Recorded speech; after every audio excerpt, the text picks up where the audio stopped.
साथियों, आज हम लोग डॉक्टर भीमराव अंबेडकर जी के जयंती, आदरणीय नेता बिहार के भविष्य श्री तेजस्वी प्रसाद यादव जी के निर्णय के अनुसार पूरे बिहार के सभी पंचायतों में एक साथ मनाई जा रही है।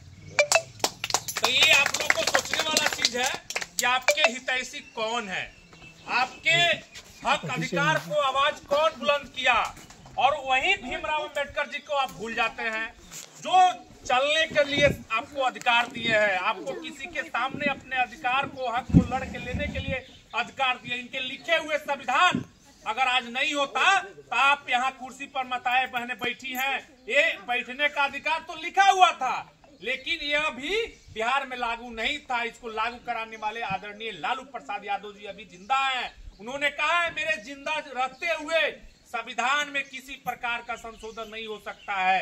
अभी सत्ता में जो पार्टी है, इस पार्टी के नेता बार बार कहते हैं कि संविधान पर संशोधन होना चाहिए, आरक्षण में संशोधन होना चाहिए। तो ये बाबा साहब भीमराव अंबेडकर जी के जयंती के शुभ अवसर पे तमाम आप ही भवानीपुर के पंचायत के सभी साथी, सभी माताएं बहनें उपस्थित हुए हैं। सभी साथियों को मैं बताना चाहता हूं कि भीमराव अंबेडकर जी के लिखे हुए संविधान को अगर मानते हैं तो आप लोग को समय आ चुका है।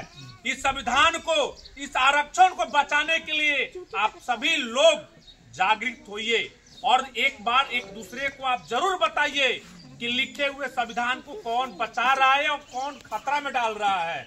यहाँ है संघ के प्रमुख है मोहन भागवत, बार बार बोलते हैं कि संविधान का जो आरक्षण है उसके संशोधन करके आरक्षण छीन लेना चाहिए। सभी लोगों को आरक्षण मिलते आ रहा है, उस आरक्षण का उनको अधिकार नहीं है, लेकिन ये छीनने का अधिकार संविधान में नहीं है, इसलिए वो बिल डरता भी है लोग। तो आ रहा है चुनाव के समय आप जरूर एक बार याद करिए कि भीमराव अंबेडकर जी का चुनावी सभा में जयंती मनाने का काम कर रहे हैं भारतीय जनता पार्टी। कभी याद नहीं आता था भीमराव अंबेडकर जी को, लेकिन अभी याद कर रहे हैं। क्यों? इसी साल चुनाव है और चुनाव में मुद्दा होना चाहिए विकास। माताएं बहनें यहाँ बैठी है, उनको किसी प्रकार का रोजगार नहीं है, किसी प्रकार का कोई आर्थिक सहायता नहीं है।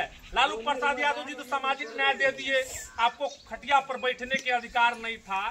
जो दबंग लोग थे, जो बड़े लोग थे, आपको अपने घर पे द्वार पर जाते थे, चप्पल निकाल कर जाते थे, वो अधिकार लालू प्रसाद यादव दिए हैं। संविधान के बदौलत वो अधिकार आपको मिला है।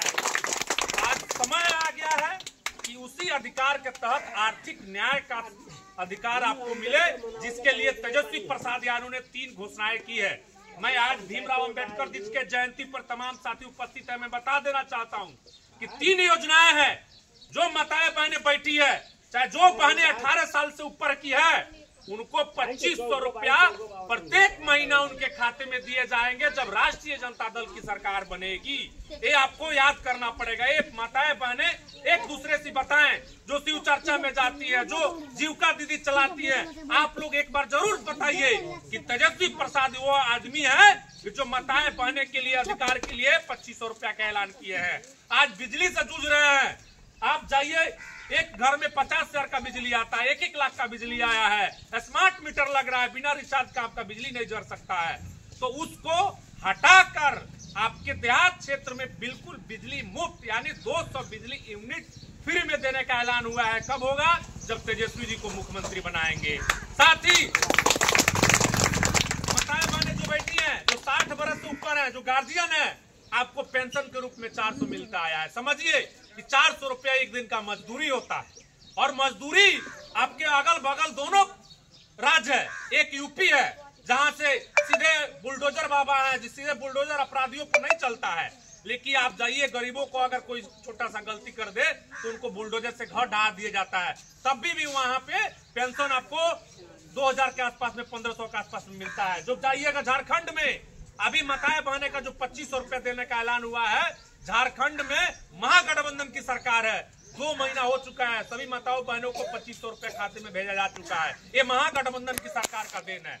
और बिहार में जब महागठबंधन की सरकार बनाइएगा तो 400 से बढ़ाकर 1500 पेंशन किया जाएगा, ये भी आपको याद रखना पड़ेगा। और जब आपको बिजली गैस सिलेंडर है, गैस सिलेंडर देखिए, अभी आप लोग को, सब लोग को उलझा दिए थे, वॉल्क बिल है, जो मुस्लिमों भाई का जो जमीन का जो मामला है उसमें उलझा दिए और आप लोग उसमें हम लोग उलझे हैं। तब तक 50 रुपया गैस का दाम बढ़ा दिए हैं मोदी जी, 2 रुपया डीजल पेट्रोल के दाम बढ़ा दिए। इस पर कोई का ध्यान नहीं जा रहा है।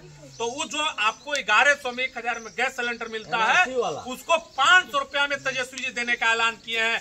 कब? जब तेजस्वी जी को मुख्यमंत्री बनाएंगे, जब परिवर्तन बिहार में लाएंगे, जब लौरिया विधानसभा में परिवर्तन लाएंगे तो आपके हक अधिकार को लड़ने का काम इस संविधान के रचयिता और भीमराव अंबेडकर जी के आदर्शों पर मानने वाले चलने वाले तेजस्वी प्रसाद यादव जी का ऐलान है और इसको आपको सुनना पड़ेगा। मैं जाते जाते आप लोग की एक घटना हुआ है उसको मैं बता दूं। जोगापट्टी नौलपुर के बड़ा बाबू हैं। आपको एक कल मंजूर आलम जी को किसी प्रकार का कोई द्वेष है, किसी प्रकार का कोई केस है, किसी प्रकार का कोई मामला है तो थाना प्रभारी का अधिकार नहीं है कि उसको पकड़ के लाते मारे, जूते मारे, हाथ मारे। ये कहीं संविधान में, बाबा साहब के संविधान में नहीं लिखा हुआ है। आप उसको न्याय में पेश कीजिए, उसका जज, उसका कोर्ट फैसला करता है कि वो गलत है कि सही है। लेकिन वो थाना प्रभारी जो वहां उपस्थित है अनुपम कुमार राय जी, उस व्यक्ति को जूते से मारते हुए गाड़ी में बैठाए हैं। वीडियो वायरल है, सभी न्यूज चैनल में चल रहे हैं। तो आज देखिए संविधान में सब कुछ लिखा है लेकिन उसके उल्टा कर रहा है। क्यों कर रहा है? जब वो संविधान को खत्म करने के लिए, संविधान को, आरक्षण को खत्म करने वाला पार्टी जब सत्ता में है तो यही होगा। जो संविधान में कुछ लिखा रहेगा वो करेगा कुछ। तो इसी सब चंद शब्दों के साथ मैं आप लोग को जागृत करने के लिए जो भी माताएं बहनें आई है, आप सब लोग को मैं कोटि कोटि नमन करते हुए, प्रणाम करते हुए भीमराव अंबेडकर जी के जयंती पर मैं अपने विचारों को यही समाप्त करता हूं। और आप लोग से मेरा आग्रह है कि एक नारा लगाते हैं आप लोग, जय भीम जरूर बोलिएगा। जय जय जय जय जय भीम, जय भीम, जय भीम, जय जय जय जय जय भीम, जय भीम, जय भीम। बाबा साहब अमर रहे, अमर रहे, अमर रहे, बाबा साहब अमर रहे, अमर रहे, अमर रहे। जय भीम।